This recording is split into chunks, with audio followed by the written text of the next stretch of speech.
Hi all welcome to 10 TV. నేను మీ ఝాన్సీ రాణి. నేపాల్లో ఎలాంటి పరిస్థితులు ఇప్పుడున్నాయో మనందరికీ తెలిసిన విషయమే.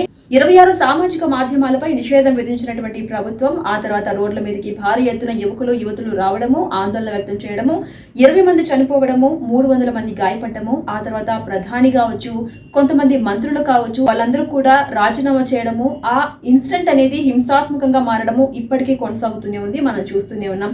అయితే ఇప్పుడు నెట్టింట తెగ చర్చకు దారితీస్తున్నటువంటి వ్యక్తి ఒకరున్నారు. ఆ వ్యక్తి ఎవరంటే 36 సంవత్సరాల సుదన్ గురంగ. అసలు ఎవరి సుదన్ గురంగ? ఈ వ్యక్తి పేరు ఎందుకు జోరుగా నెట్టింట వైరల్ అవుతుంది? ఇవాళ మనం తెలుసుకుందాం. సుదన్ గురంగ హమీ నేపాల్ సంస్థకు అధ్యక్షుడు. 2015లో వచ్చినటువంటి భారీ భూకంపం తర్వాత ఈ సంస్థను స్థాపించారట. ఈ విపత్తులో తన బిడ్డను కోల్పోయారు. ఆ తర్వాత అతడి జీవితాన్ని మార్చుకుని ఎన్జిఓ వైపు అడుగులు వేశాడు. అంతకుముందు సుదన్ ఒక ఈవెంట్ మేనేజర్ మాత్రమే. పార్టీలను ప్లాన్ చేసి నిర్వహించేవాడట. అయితే భూకంపం తర్వాత సహాయ పౌర సేవా కార్యక్రమాలపై ఫోకస్ పెట్టారు.